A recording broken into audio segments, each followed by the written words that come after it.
Geek Insider presents Geek Speak with Matthew Harris and Meredith Lachlan.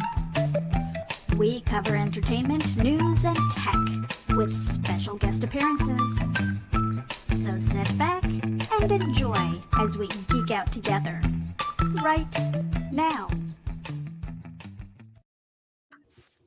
Good evening, everybody. This is Geek Speak. I'm Meredith Lachlan. My co-chair, Matthew Harris, is not in today. He had an appointment. But today we have two stars from Girl Lost, a Hollywood Story.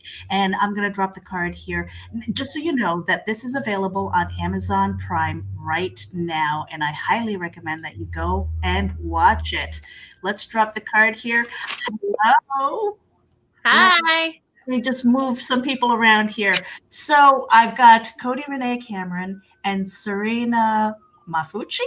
You did well. Very well done. It's Italian. Although I will say Ancestry.com has told me that I have 0% Italian in me, but Really? The size of my butt says otherwise. So. So I love these because these are conversations. They're kind of casual and things like that, and we get some insight into, because it's Geek Insider, we get some insight into what it's like on the projects that you guys are doing. Girl Lost. I was telling Cody that I was up until 1:00 in the morning. I had to watch the movie, and then I was like, I couldn't go to sleep until I actually wrote about it. So I left a review and stuff. And it's powerful. And one of the things that I wanted to say was, and I shared this on a blog post that's going to go up tonight.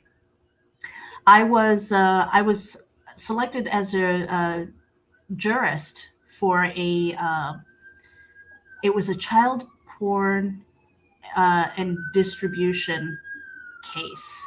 And it changed my life. I mean, it totally screwed me up. So when I see things that talk about this subject in this kind of manner, I'm like, I'm all for it, because I think people ought to know there's such important messaging here. And you two play villains.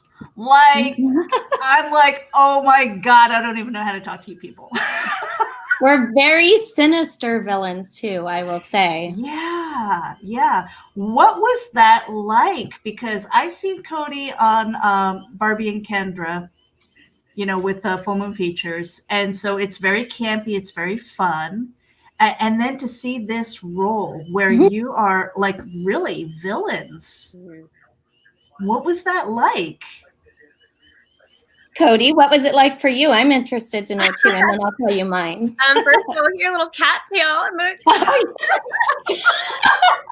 Toby is like, I would like to somehow be involved. Earlier, when I was trying to do the Firefox, he was jumping around and chasing the headphone cord, and I'm like, not now, Toby.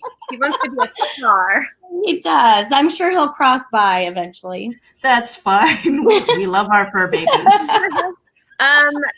Yeah, so this Girl Lost is the first lead in a drama that I've done. So that was really cool and challenging because every genre is so different, right? Like comedy is really about comedic timing is huge and hitting beats, and it tends to be a lot more like fast paced, right? Because you want to keep your audience like up and entertained and high energy, especially Barbie and Kendra, right? Like it's so high energy. And with drama, you really have to take your time and kind of like bring people along on the storytelling journey with you. So that was really interesting, the dynamics, because I was shooting other things at the time too. So to kind of like be able to switch gears and just mentally go into like a really dark place. Like, because for me, when I get ready, like when I wake up and I have like work that day, I start the day like that, right? So I get dressed in Paige, her name's Paige, my character's Paige. So I get dressed in Paige clothes and I'm eating breakfast as Paige. And I don't know, I just feel like the people around me can kind of sense that it's a different energy that you're bringing in, right? And you go to set and you're Paige. And sometimes that's hard for me because I feel like I'm a very likable person and I value being liked. And so to play an unlikable character and kind of be this like bitchy person is like challenging, because especially on set when you're staying in it and like, I don't know, I feel like I'm rude to people on set, but that's just how my character is, So I don't know. There's just so many interesting factors to it. Did you ever bring it home to, people that are at your home? You bring Paige home? There's like thing over here, and I feel like, he'll be like, I don't know. I'm trying to think of an example of a conversation, but yeah, I just like with Paige, I was bossier, right? Like I'd be like, are you gonna like drive me to work or what? Or as opposed to just like, hey, I don't know. There's just like a dynamic shift, and yeah, you bleed it out into your real life, Oh, Meredith, I think you're on mute. I was going to say, thank you. Yeah, you are. It is, it's got to be really hard to turn it on and off, Yeah. So I've talked to a couple of people who say, I just leave it on. I just leave it on until we're done filming. Serena, what about you? What was that like for you? I also have to say I'm like Cody, where I think I'm pretty likable in real life. Yep. I'd like to think I'm very sweet until that wrong button gets pushed. Mm-hmm. But a lot of people in their reviews that actually know me personally, that have gone to high school with me and so forth, or see me all the time, including my mom. Me and my mom watched it twice the first day.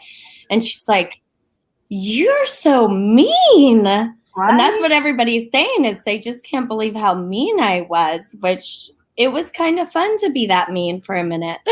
Mm-hmm. I didn't mind it at all. It was just like resting bitch face the whole time, and like soulless. And I know you're not. I try not to be. But I mean, there were some scenes where, and I'm going to say it, there was the gang rape scene. And I cried. Man, I cried. I was just like, holy crap. That must have been really hard to film. What was that? I mean, it was hard to watch. What was that like to film? And how were the guys with that? Well, her mom was on set. So oh, wow. That must was have been interesting. Awkward. Not really. She's so sweet. Her mom, Camber, is just amazing. She had a great attitude, and I think it helped because we all made her feel more comfortable, she said. And I actually, at first I was shocked by that whole thing and thought, oh my God, why the hell would you want your mom to be present for this? But then it made more sense, because if the mom is just seeing it on the screen, she's going to think, God, what is happening off screen? And, was she okay? But since she got to be there and see that when we are off screen, we're just normal, nice people eating snacks. Mm-hmm. So many Lots of snacks. Yeah, I feel like for me, I've done scenes like that, and I've worked in the fetish world and done lots of like sex scenes for like HBO and stuff.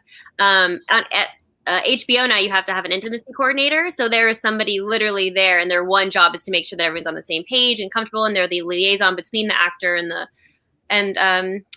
director and everybody. But we're just a low budget indie film, and so this is one of the things I've been really talking to a lot of people lately. Is like there's no rules. Like there's no rules to follow. It's like, okay, today's there's a sex scene. What are the rules to follow? It's just how everybody communicates together. And on some sets, there's a lot of communication and people feel really comfortable. And on some sets, there's not, right? And that's why you hear about the Harvey Weinsteins or, because you do, as an actor, you live out what's happening. Mm-hmm. And so for me, I'd never been on set where I wasn't the victim in the scene.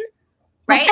Now I'm the villain. And so for me, I honestly, not to make me like, woohoo, all right. Sucks for you. I'd rather it be happening to me than to her. It was so much harder to watch it from an outsider perspective because I just know what it feels like. And she's 18 and she's never experienced stuff like that, obviously. And I don't know, it was really dramatic, I think. That was an intense scene for sure. Watching it, I had forgotten certain things that did take place. Like there's a part that's in the European version where my friend, one of the rapists, is actually licking my boob. And I was like, I had no recollection of that. And that's during the rape scene. So I'm like, that happened, huh? Blocked it out. Mm-hmm. But the guys were all very nice. That ended up being a really late night. We thought the guys would only be there for a few hours. And then I think it went over, they got into overtime. And we're filming downtown in kind of a shady area, and there's so many different aspects to it of like what's going on. But everyone was really cool, and Robin, and Robin, the director, is just amazing, and she has such a great energy, and I feel like we all communicated really well, and there might have been some wine on set to help. Yeah, it was intense, that's for sure. And that was a late night too. Weren't we on set till maybe 3 or 4 a.m. or really maybe later? Yeah. So now, how did the story come? How did the story find you, or how did you find the story?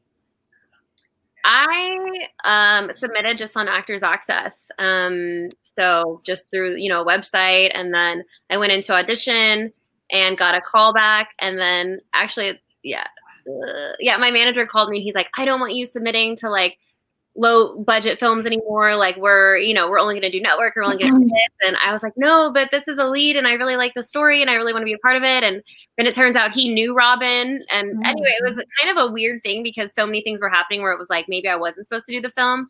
But when I got to do a chemistry read with me and Moxie, that's when I think Robin was just like, wow, like you guys are the ones. Because I know Psalms, she plays baby girl. She had actually read for my part, but then her and Moxie didn't have any chemistry. And so that's always just really interesting to hear afterwards, like how you got picked or, what it was. And I thought too, in your actor brain, Moxie, we both have like long blonde hair. And I was like, oh my gosh, we look too similar. I'm not going to book this because she's already been picked. And then it kind of worked out because I have this big sister vibe with her, so. Mm-hmm. Yeah, and you played that role perfectly. You really did. I believed most of it when I was watching it both times. I'm like, wow, gosh, that's really creepy. Her hands going in her pants. And I'm like, wait. This is all acting. So creepy. Yeah, I was sitting there. I'm like, she's 12. What are you doing? No. Yeah. Oh, yeah. It was really well done. And I personally fell in love with the first movie. And I didn't know Robin had been a part of it. I knew Robin outside of it. I didn't know she had done that film. And I watched the film and then I'm like, oh, I know that girl that's acting in the film. I didn't put 2 and 2 together. It was her movie. And then later I got the script.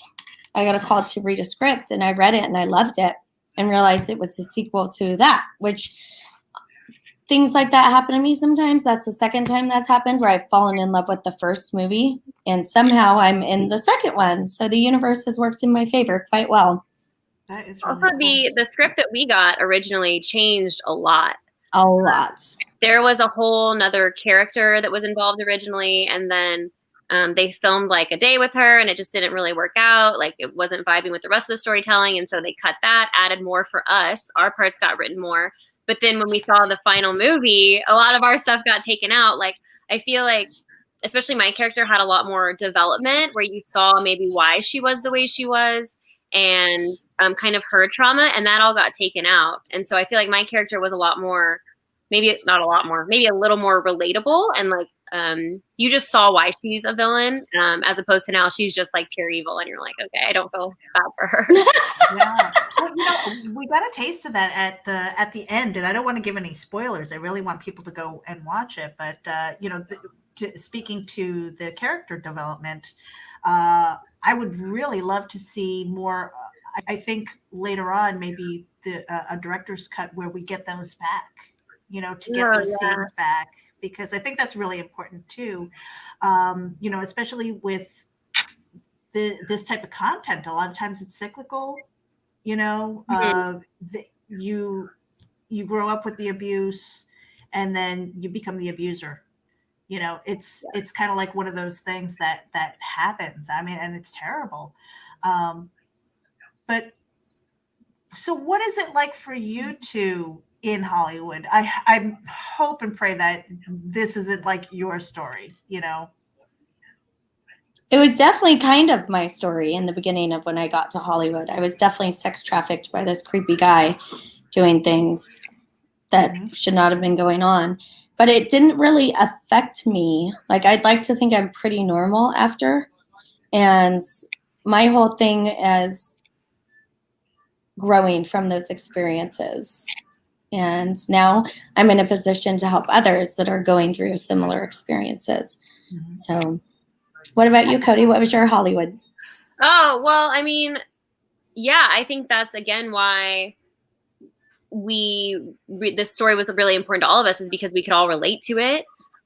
Especially besides Moxie, I think all of us have kind of worked in, we come from the Playboy world or like the sexy photo and video world. And so, we're really familiar with this kind of thing. And even if it's not something that has happened to us, it's definitely stuff that's happened to our close friends. And yeah, it's like LA, to become an actor, like a successful actor or model in LA, you have to make sacrifices to your morality, and unless you have rich parents, and there's some like nepotism going on. If you come out here and you don't know anybody, you are for sure going through these things. And yeah. Well, it's funny because my sex trafficking incident happened before I moved to LA. I was just out here put in a hotel by LAX for like 3-4 nights, making nothing.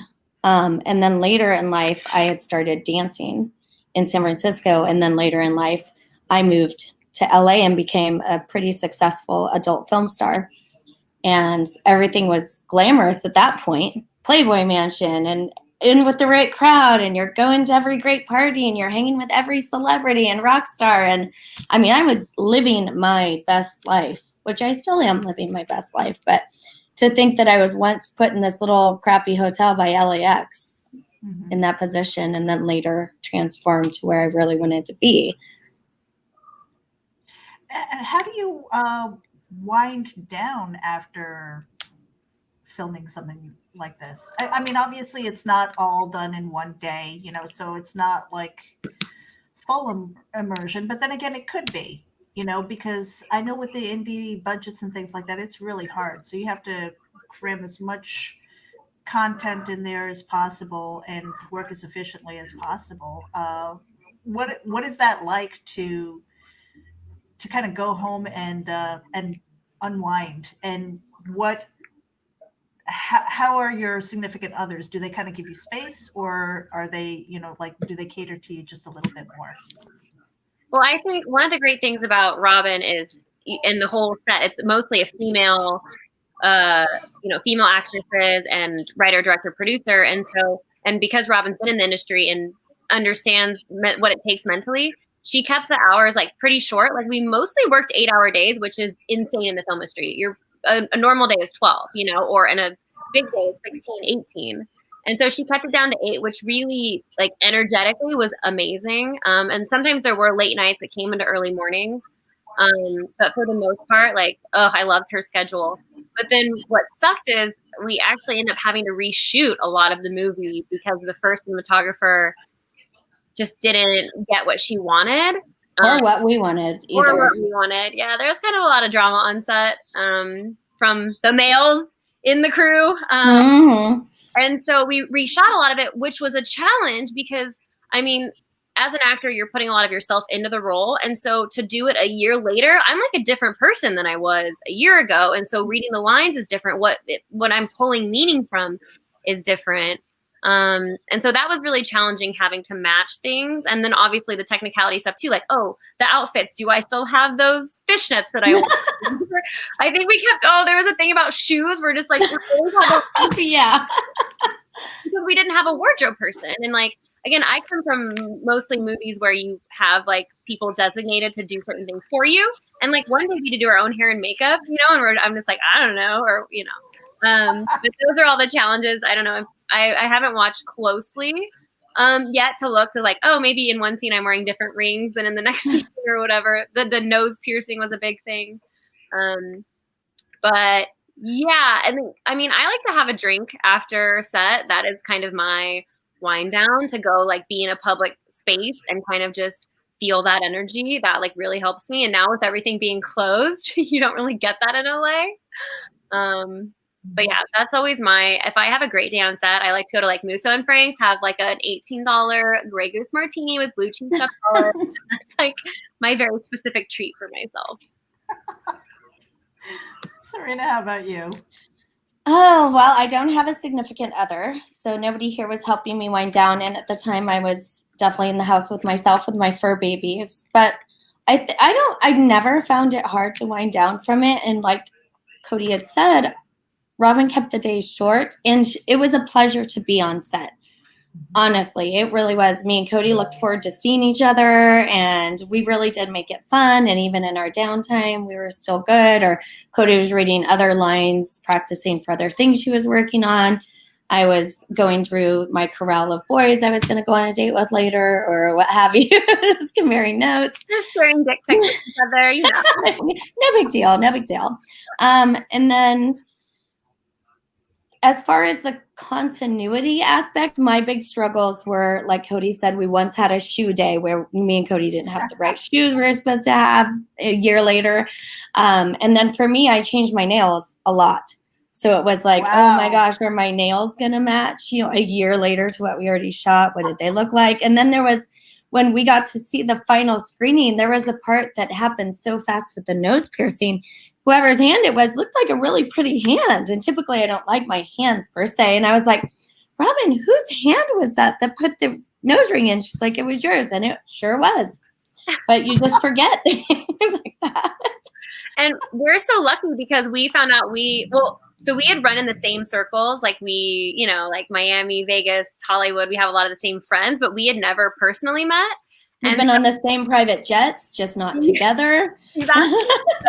When we got on set together, I mean, we just vibed immediately. And it was funny to hear other people be like, so how long have you guys been best friends? And we're like, we just met today. And then we're neighbors. And so we started carpooling to set. And yeah, it was just, we go out togetger now. Like, I mean, we're very good We friends. get each other presents and surprise each other. Because she was like, oh, the flowers. And I was like, oh, yeah, it was just my birthday. And I was like, oh, Serena actually sent me cupcakes. It was so I love the happy birthday Cody part was my favorite part of those cupcakes. Oh my gosh. Now, so tell me about what women in Hollywood and women in pretty much any industry, we're still, I don't want to say we're still breaking the glass ceiling. I think that there are a lot of cracks in it, and we've been, really at the top of our game in a lot of things as far as corporate, people like Robin who are making movies, impactful movies and things like that. Have you maybe gotten any pushback from the male counterparts? Yeah, there was definitely on set the dynamic between like the cinematographer of the first one and Robin. Yeah, you and did mention that earlier. Yeah, was very toxic. Very all around. It was very toxic. Robin said that she was going through a lot of the footage and she couldn't use it because I was like making faces, I guess, of disdain. But the lighting was bad. He just was shooting us. Every angle he shot was from the floor up. And any woman will tell you that is not a flattering angle any time of that. You can still tell in some of we couldn't reshoot the entire movie. And so the things that were salvageable, Robin, edited it as best she could and put it in the movie. And I don't think it sticks out unless you knew it. But I mean, I watch it and I see any shot that's up our nose. I'm like, oh, that was the first guy. And it's just such a bummer because, it's such a beautiful, like it's an awesome story that needs to be told. And he just wanted to rush us. He didn't let us play as actors. He didn't do anything to make us feel comfortable. If anything, it was like quite the opposite. And that was just such a bummer. And Robin was just constantly fighting him, which made us lose a lot of time in like getting her direction or, being able to dive deeper into things. So, yeah, that was an interesting aspect to it, especially a story that's being told about how uncomfortable it can be to be a female in this world, to have a man hard was to have a predator type situation. That must have been I understand the pushback on that, because when you have a vision and things like that, how much input did you two get to have when you were on set and screen? I mean, were you able to say, like, I don't know, Robin, some of these lines don't really work for me. I mean, what was that like? How much input did you guys have? I think she was great. Anytime we felt something wasn't working and we did kind of suggest something. I mean, Cody's so great. She was able to be like production manager certain times, PA. She's helping with the lighting. So, I mean, it was definitely a team effort there. Yeah, and she was open. Yeah, Robin was very open to our suggestions.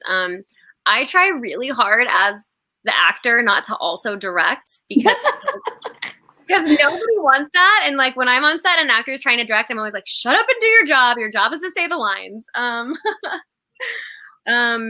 But yeah, I mean, just back to what we were saying earlier about the first male cinematographer is that it almost felt like him versus Robin, he would just overpower her. And so sometimes we felt like we had to step in, and now it's like 3 versus 1, but he won't listen to us. And it's just, it was crazy. He said something really, I mean, we all have stories about the shitty things he said to us, but one of ours, we were sitting in the car waiting to like go somewhere. And he was like, I think I was talking about something like technical. And he was like, oh, well, something, said something shitty. And he's like, I mean, this is your first movie, right? And I was like, bitch, I have way more credits than you. And like, just those like snide little remarks all the time of like undercutting all of us, just was like not helpful, in any way.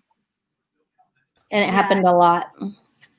Yeah, that's really unfortunate. I don't even know what to say to that, except, I hope somebody put salt in his sugar, for his morning coffee or something like that. I think karma's definitely does some wonderful things sometimes. People like that are just unhappy, and so that's how we win, right? Like we're like Serena and I are two of the like most optimistic like people you'll ever meet, and so I think we win. But another important thing is that like we also, I personally feel like we don't want to be trouble, right? Like we don't want to be high maintenance, and we don't want to be bitchy or bossy or all these terms that you only use for females, right? Mm-hmm. And so none of us ever really talked about it. You just take it, right? I'm like, okay, well, he's being rude to me. I can take that. But then when he said something to Serena one day, I was like, don't talk to her like that. And then we would look at each other every time he was being like, and we just knew. But we didn't all come together until after he was already gone, and we started sharing the stories together. And then we were all like, oh my God, had we known this from day one? Robin was like, I think I would have dropped him a lot sooner. But that's just, again, the culture of, okay. You don't want to be problematic. Yeah, let's just be polite and take it. And like, that's fucked up, Yeah, it really is. But you know what? Despite that, I mean, for me, I wouldn't have known any of that, So now I kind of want to look at it and go, all right, let's take a look at Serena's nails, right? About his shoes and things like that, because usually the second go around, it's just, like that. For me, I love diving in and seeing where there might be movie mistakes and things like that. Yeah. It's like, oh, I saw, I don't know whether it's like just the creative eye or the director's eye. But speaking of, have you thought about perhaps directing or writing your own, or maybe collaborating with each other again? I mean, I would do anything with Cody. I was just literally anything. Name it, I'm there. So Robin, actually, her big picture for all of this is to make this into a TV show where you do get to hear, it's like each episode is you dive deeper into one person's story. And so, the first Girl Lost was such a success that she's pretty confident that this one's going to be even bigger. And so hopefully she gets the opportunity to do that. Mm-hmm. I mean, I've like sat at my computer and written writing. I just feel like writing is not really my thing. But directing, I would love to do. I would love to like collaborate with somebody on a piece and get in more into directing. And I feel like that's the natural progression of you're an actor. And that's why you see like Brad Pitt and everybody produces their own stuff and directs their own, stuff, because that's just the natural progression. You start to develop that skill set and like, oh, I want to do that too. Mm-hmm. I don't want to. I have no interest. I just want to be the actress and show up to set and do all the things and watch Cody direct me, or Robin. And you took the direction very well. Why, thank you. Well, that's it. It's I think there's a certain passion for it where again we've talked to a few people, and the natural progression for them was, well, I've always wanted to be behind the camera, not in front of it, but they had to kind of cut their teeth on the acting and seeing the process and things like that. For the two of you, do you like the dramatic acting? I do. I really do. And my goal this year, or maybe next year, the way things are going, is I would love to be killed in a horror film. That's my next step in life. I feel like Cody could probably help get that down, or yeah, Robin. I'm going to try to help make that happen for her. That's where we'll be next year. Yeah, I mean, I love being behind the camera, but at the same time, like, I feel like the two of us just like put us in front of the camera and we're like ready anytime. That's true. Whatever it is, we got this. We love to entertain. Yeah. Now, what about like off-screen shenanigans and things like that? Practical jokes, things like that? Oh, I mean, we do practical jokes all the time with each other, or like goof around, or like Cody was saying, we try and spend time together when we're not on set even. It's a little tough with the pandemic, but we spend a lot of time like roasting people on the internet, on Facebook. Wait, this might be a good time for me to ask a super important question. You might be familiar with this. I just learned of this yesterday through our friend Steve Fowler, that Cody apparently had a pretty big role as Hooker in The Tree #2. Can we talk about that? It's a big role. That was for Tosh.0, and my credit was Hooker in Tree #2. Yeah, there were three. And it's listed that way in the credits. It was one of those reenactment videos, and the original video is this chick. She looks like a hooker because she's dressed, and she's in a tree, and she's just screaming at cars passing by. And so Tosh.0 did a reenactment, and he's like if you accidentally murder a hooker, just bury her, and in 20 years you'll have a whole tree of them or something. And so he had this like shovel and like a hooker and in the ground, and then he was like throwing dirt on her, and then cut to 3 of us in a tree. And then my line was, for $5 I'll let you plant that green thumb in my dirt hole. I'm going to have to find this on the interweb later. Yeah, in the Tosh.0 archives. Yes. Oh, I have it. I'll send it to you. Okay. Yeah, so I actually love comedy, I think, is my favorite. I just love the fast-pacedness of it over drama, but also because I know some people love to like sit in their feelings, especially as an actor, right? Like that's like what gets you off. Like, but for me, it's uncomfortable, right? Like it feels icky. And so I like comedy better, but drama is definitely very challenging. You're definitely getting in touch with a lot of like childhood trauma that you bring up. There's a scene where Serena is crying legitimate tears, using stuff that happened in her real life to say the words that are on the script, and that was really hard because my character wouldn't cry, but like Cody would cry. You're Paige, not Cody. You're Paige. Paige would not cry. And Robin was crying during that. At one time, like there was like 3 of us on the balcony just crying. Oh my goodness. I told you, when I watched it, that is the if I can cry or yell at the TV, usually that is an indication that it's a really good movie. And so, when I had the feels and I was crying and I was angry and I had a stomach ache by the time I was done, I just went to bed and I was just like, and it just stayed with me. And, again, anybody who's tuning in, if you're watching on the replay or if you're listening on the podcast, make sure that you head over to Amazon.com.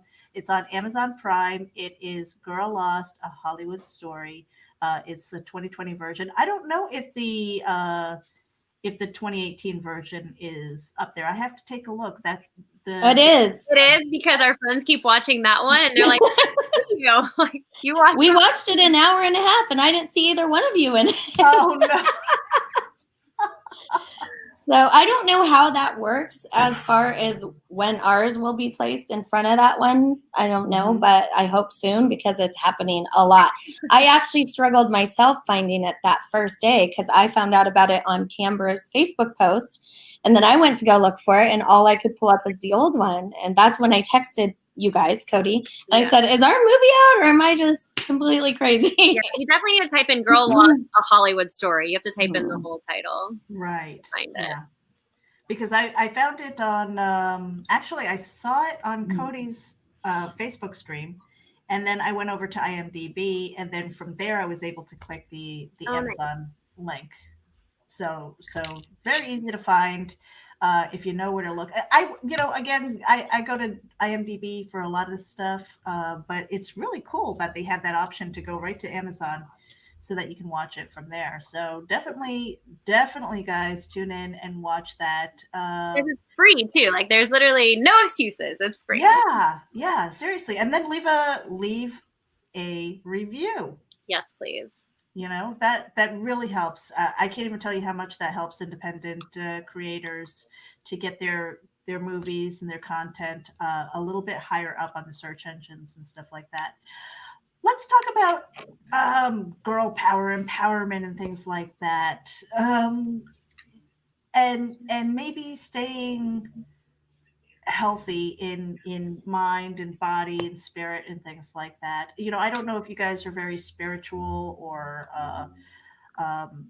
you know, what you do as far as relaxing or getting in tune with nature and things like that, but how do you stay empowered and stay kind of true to yourself and not get lost, especially when you take on roles like sometimes several maybe in a year? Serena, you want to go first? Oh, am I going first? Well, first I hang out in my casket a lot. Please don't you have a casket. I do. It's sitting right next to me, actually. It goes with my death and sex on my wall. That's awesome. But I haven't actually gotten into it. It's not very comfortable, but I do a lot of hiking. I like to drive, and I'm working full time as a case manager in domestic violence and sex trafficking. So I'm taking on a lot of that and trying not to bring that home too often as well. Mm-hmm. So I guess just, you know, I have my mom here. I take care of her now. Her health isn't great. So that's kind of keeping me out of trouble. And as far as like keeping my spirits uplifted, I'm a generally pretty happy person like Cody is.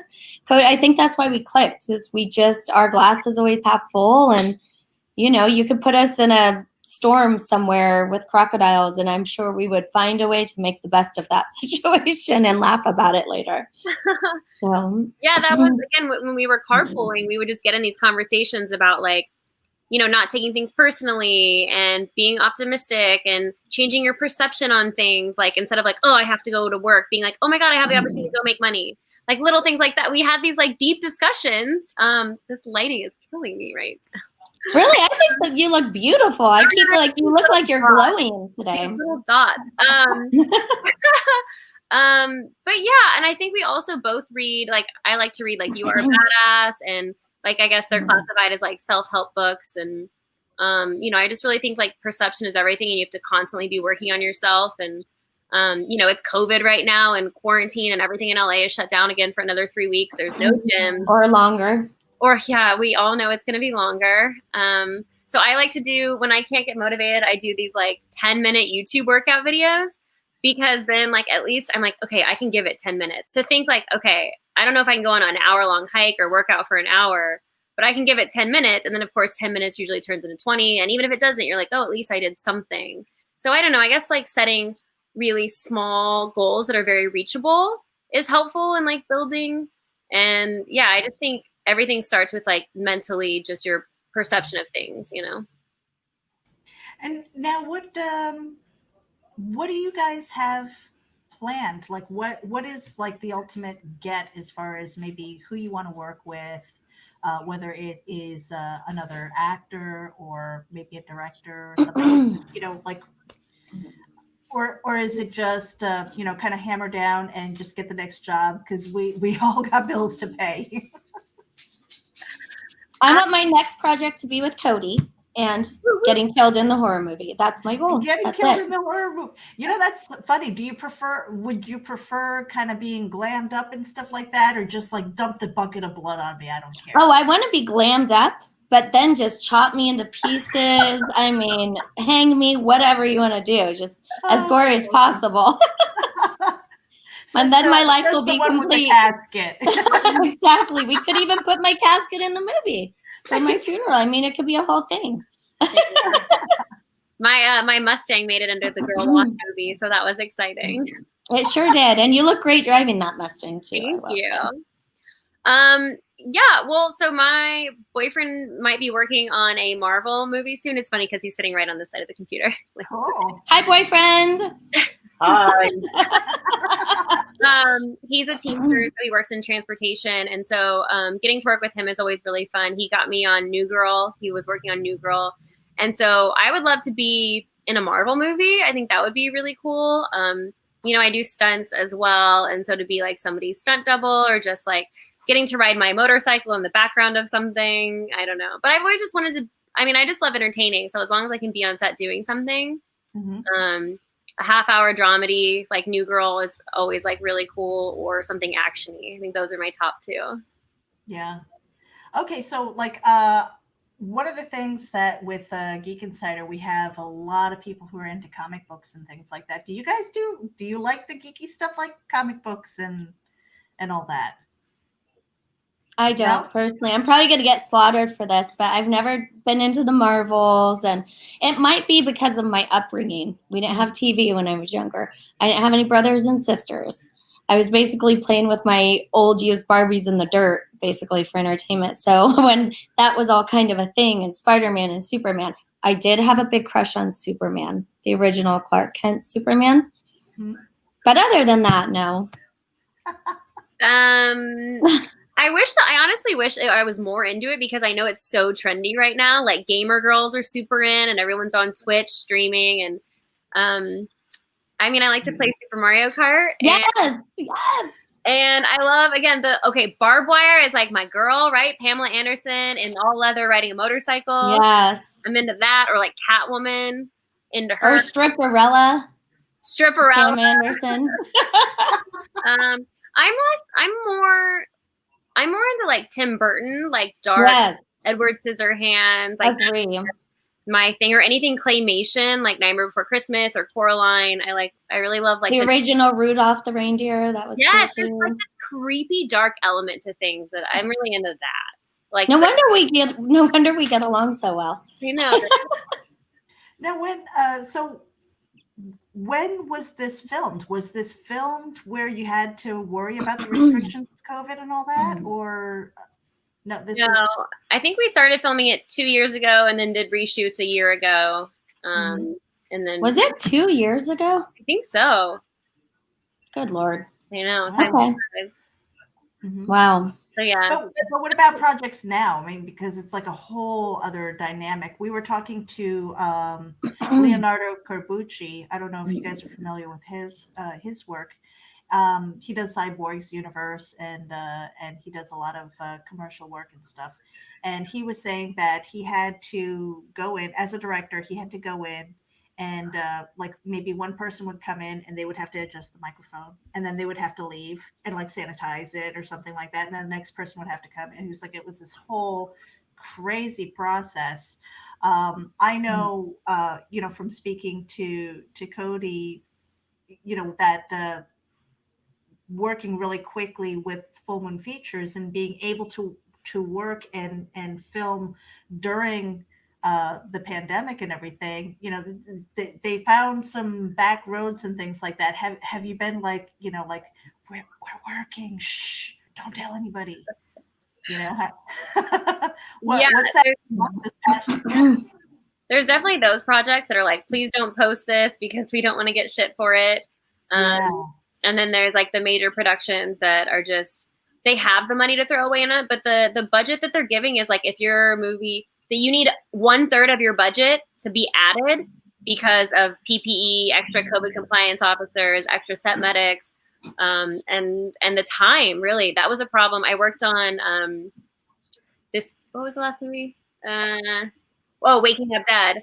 And that was one of 5 films that shot during the lockdown that was SAG. So we actually did everything as we were supposed to. And the problem was that it was just so slow in shooting because of that. Like, one of the rules was that you weren't allowed to even take your mask down to take a sip of water. You had to go outside to do that. So like the camera operators that are literally glued to their cameras all day, now everything has to shut down so they can walk outside and take a sip of water. We were losing a third of the day in what we could have been shooting just by having everything being slower. And so you have to add days. So there's the whole budget there. And so, yeah, they had to raise a whole nother 1/3 of their budget. And then for indie films, it's impossible. Mm-hmm.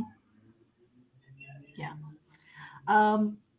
And you know what I didn't do was play a bump. So we're going to be right back after about 30 seconds. So if you guys need a sip of water, we'll be right back. Check it out. MobileEdge.com has award-winning products with innovative features and contemporary, edgy designs that empower you to look sharp and travel smart with your mobile tech. Your beloved, not to mention expensive gaming gear and mobile tech devices are an extension of you, so give them the protection and style they deserve wherever you go. Find them at MobileEdge.com and protect your tech with Mobile Edge. Bring it on. Hey Geek Insiders, Mobile Edge has a special coupon code for our dedicated listeners. Get 25% off your Mobile Edge gear using coupon code GEEK25. That's GEEK25. Geek out. And we are back. This is Geek Speak with Cody Renee Cameron and Serena Maffucci. You do it so well. I'm so impressed. You know, it's the singer's diction. The double C is the ch for Italians. That's true. Just like for Armenians, it's like anything that's like ska or something. You always know that's an Armenian last name. Now, Serena, I wanted to turn the mic over to you a little bit because you were saying something about your day job, your work and advocacy and I mean, what is your role? What do you do? Because that's very interesting.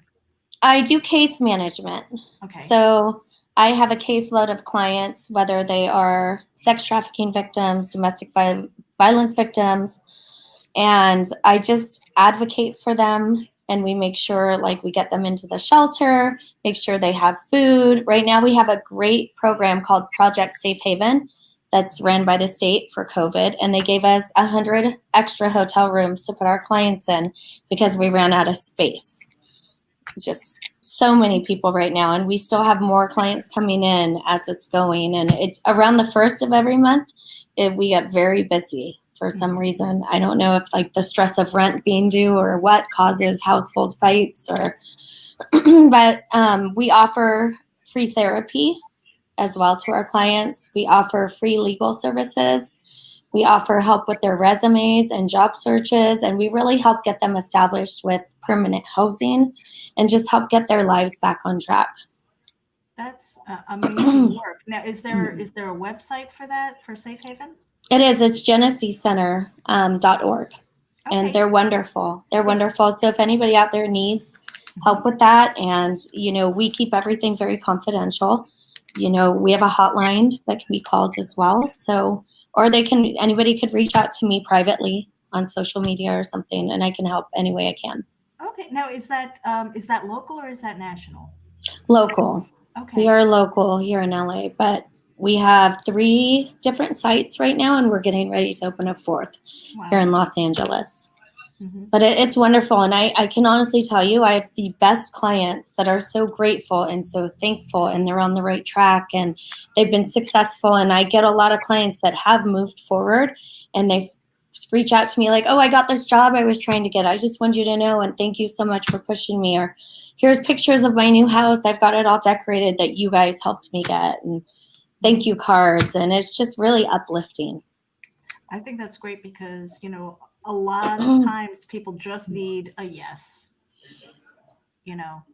or a leg up, a little boost or something like that. Not a lot, I mean, I think most people, when they're in trouble, they don't, maybe they don't feel like they deserve help, or have the confidence to actually ask. Maybe in a way they find that demeaning, and that's really unfortunate, because then you get into bad situations, and you make these and bad decisions because of those things, and to have an option like that is just amazing. Even though I come from a domestic violence household and seen a lot of it myself over the years, until I got on board with Genesee Center, I didn't realize how much of it is truly happening every single day here, and the sex trafficking, and just it's definitely eye-opening. That's I feel like one of the things about Girl Lost is a Hollywood story, is that it opens your eyes to maybe something that like you didn't know what was happening. And I love that's one of like Robin's big things, is she wants it to bring awareness, and that's why there's like the quote 80% of female runaways are involved in prostitution, because how else? What are you going to do to pay your bills? Like if you don't have family, that's another thing. Like coming to LA, like I drove 3 days straight to be here, and when things got tough, it's like, well, what do you do if you're estranged from your family? Who do you ask for help? So knowing that there's resources out there is huge. Right. It's crazy.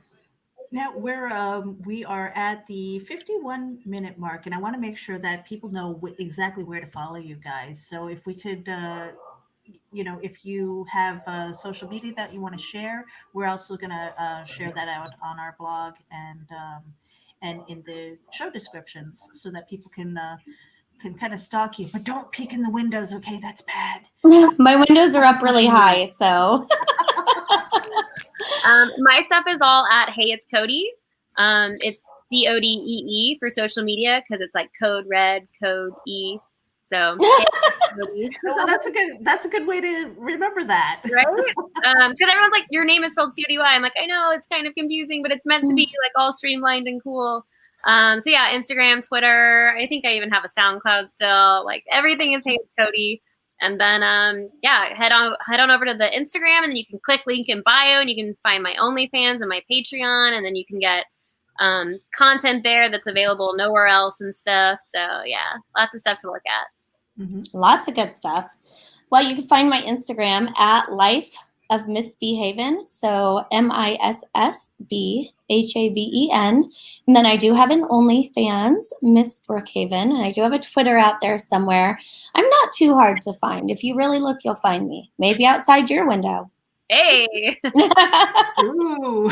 You never know. And some are like, yes, please. Right? Here I come with my ladder. So now, like, what are you guys working on immediately? Or are you just kind of taking a break, maybe trying to do a little bit of a junket, to help promote the film? I just auditioned for a werewolf movie yesterday. Ooh. So yeah, we'll see about that. I'm constantly auditioning, which is again a weird thing in LA because things aren't really shooting. So I keep booking things, and I'm like, when are we shooting this? In like 6 months? I don't know, but a year. Yeah. But so it might be like an avalanche of things for you, like when things open up, that you're going to be like, sorry, like, oh crap. Yeah. But I was talking with you earlier before we turned on the stream that, as a content creator, you can kind of always be creating your own content. And so I schedule stuff with my girlfriend Dare and Floral and Carlotta, and we're always making. Oh, actually, December 8th, we're filming a little Christmas special that'll be out right before Christmas, and that's all like it's YouTube, but it'll also be on Instagram and stuff clipped up. But yeah, just constantly, as long as I'm like in front of a camera or creating ideas, and I feel like I'm doing something. You are one of the busiest girls I've ever met in my life. It's very commendable, honestly. Like you're very motivated, you're driven, you keep busy, you stay on it, and you have a stellar reputation for showing up on time with a good attitude, and so people will keep using you. Thank you.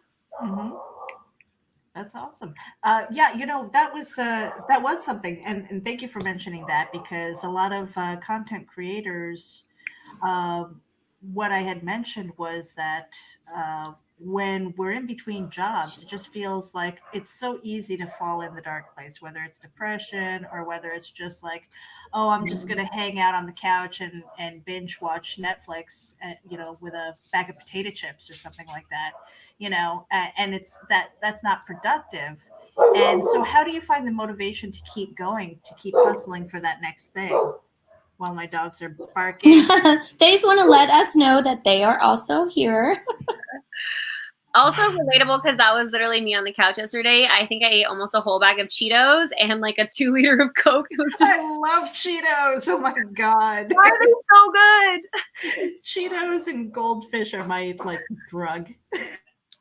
I try to schedule stuff, man, and make it with other people so that I'm held accountable. Because when you're making your own schedule, when you're motivated, great, right? You're getting it all done and stuff. But when you're not, it's really hard to drag yourself out of bed. And once you get in the habit of canceling things or just saying I'll do it later, it can be, can be bad. But just making a schedule, I think, is really important. Even if it's, on your phone, you're like, okay, from 1 to 3, I'm going to turn my phone off and I'm going to study these lines, or I'm going to write, or whatever it is. Just something little, do something for yourself once a day.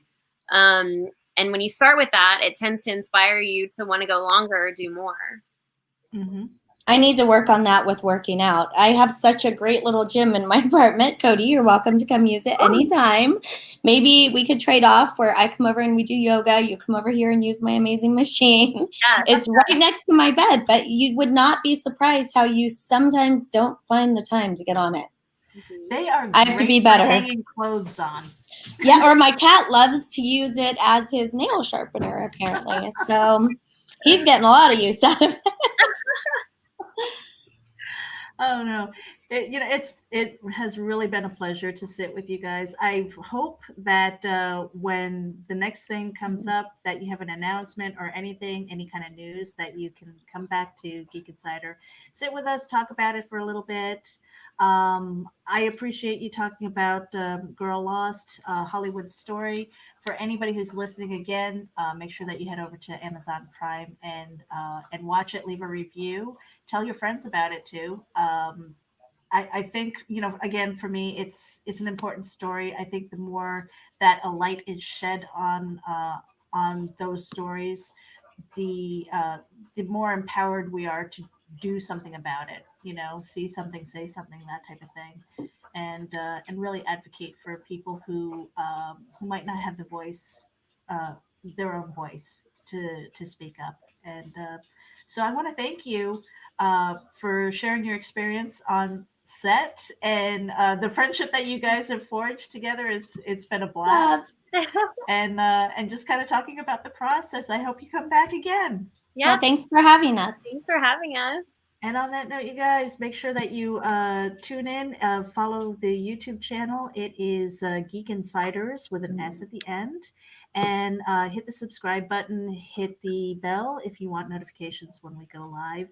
We've got a great lineup of people for the rest of December, and we're starting to fill January. So tune in for more excellent Geek Speaks with people who are like our friends Cody and Serena. Yay! Thank you. You guys have a great evening, and we'll see you soon. All right, you guys, strike a pose. All right, bye.